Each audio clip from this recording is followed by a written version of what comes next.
Today, we're diving into one of the most important financial tools you can create for yourself, an emergency fund. An emergency fund is a savings account specifically set aside to cover unexpected and unplanned expenses. These expenses could include medical emergencies, hospital bills, unexpected treatments, car repairs or breakdowns. Job loss or sudden reduction in income. Home repairs, like fixing a leaking roof or broken appliances. This isn't just about saving money, it's about giving yourself the peace of mind to handle life's unexpected twists and turns. Purpose of an emergency fund: the primary purpose is to provide a financial safety net that prevents you from relying on high-interest credit cards, loans, or borrowing from others in times of crisis. It's about ensuring your financial stability during unexpected situations. Whether it's a surprise medical bill, a car repair, or an unexpected loss of income, an emergency fund is your financial shield. How much should you save? Starting goal: $1,000 is a common initial target to handle smaller emergencies. Next goal: 3 to 6 months of essential living expenses, including rent, groceries, utilities, and insurance, for more comprehensive security. Having an emergency fund helps reduce financial stress and empowers you to handle life's uncertainties with confidence. Would you like tips on how to start one? This step-by-step guide will break it all down so you know exactly how to start and grow your emergency fund. Let's get started. Step 1. Understand what an emergency fund is. An emergency fund is simply money set aside for unplanned expenses. These expenses could be anything from a flat tire to a major health emergency or even a sudden job loss. The idea is to have money readily available so you don't need to rely on credit cards, loans, or friends and family in tough times. Here's the truth: without an emergency fund, even a small hiccup can spiral into a bigger financial problem. For example, a $500 car repair might lead to high-interest credit card debt if you're not prepared. Why is this important? Studies show that nearly 40% of people can't cover a $400 emergency without borrowing money. An emergency fund gives you control, independence, and a stress-free way to handle life's surprises. Step 2. Set a realistic goal. Now that you know why an emergency fund is essential, let's talk about how much to save. It's tempting to think, I need to save thousands of dollars right away.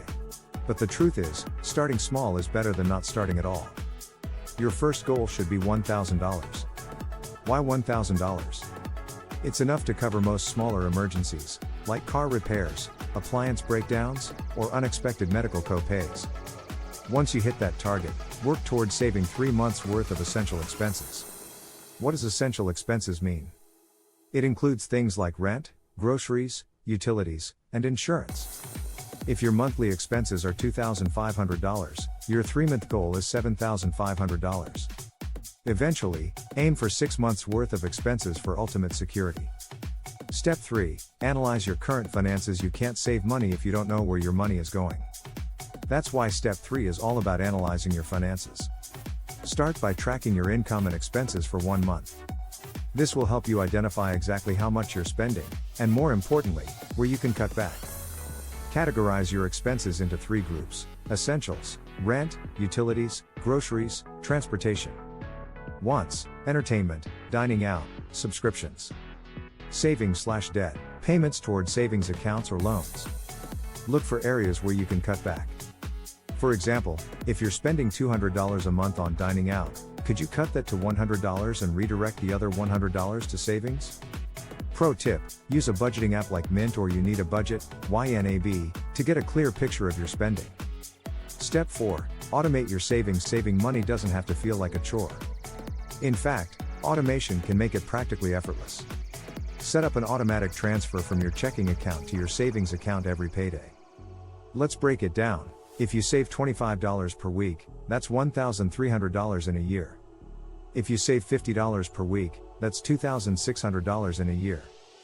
By automating your savings, you're prioritizing your financial health without needing to make constant decisions. It's the set it and forget it method that works wonders. Step 5. Open a dedicated savings account. Having a separate account for your emergency fund is a game changer. Why? Because when your emergency savings are mixed in with your regular checking or savings account, it's too tempting to spend it. Choose a high-yield savings account for your emergency fund. These accounts offer higher interest rates, so your money grows faster over time. Many online banks, like Ally or Marcus by Goldman Sachs, offer excellent options with no minimum balances or fees. Pro tip: Label the account something specific, like emergency fund, to remind yourself not to touch it unless it's a true emergency. Step 6. Start small and build consistency. One of the biggest hurdles people face is feeling like they need to save a lot right away. But the truth is, even small amounts add up over time. For example, saving $10 per week adds up to $520 in a year. Saving $20 per week adds up to $1,040 in a year. The key is consistency. Whether it's $5, $10, or $50, the act of saving regularly will help you build the habit. And as your income grows, you can increase the amount you're saving. Step 7. Cut unnecessary expenses. Finding money to save isn't as hard as it might seem.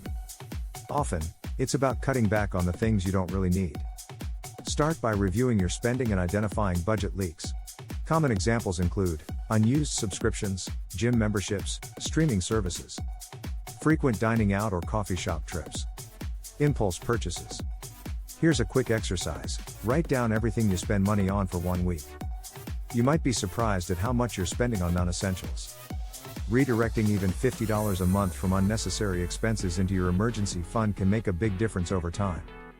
Step 8. Use windfalls wisely. Windfalls, like tax refunds, bonuses, or birthday money, are the perfect opportunity to supercharge your emergency fund. Instead of spending these lump sums, commit to saving at least 50 to 75% of them. For example, if you receive a $1,000 tax refund, putting $750 into your emergency fund gets you closer to your goal almost instantly. Remember, every dollar saved now is one less dollar you'll have to borrow later. Step 9. Resist the temptation to dip into savings. Your emergency fund is for emergencies, period. It's not a vacation fund, a shopping fund, or a holiday gift fund. Before you dip into your savings, ask yourself, is this a true emergency? Will this expense affect my ability to live or work? If the answer is no, find another way to cover the cost. Building discipline around your emergency fund is just as important as saving it in the first place. Step 10.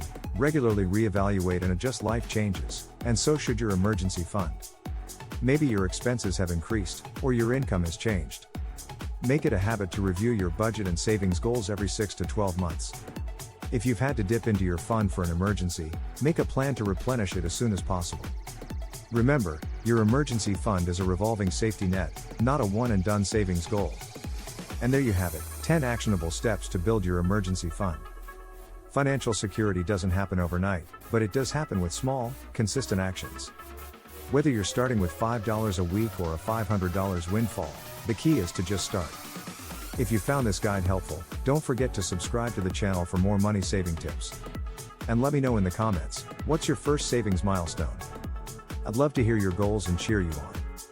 Remember, building your emergency fund is more than just saving money, it's about creating peace of mind for yourself and your family. Until next time, stay financially empowered.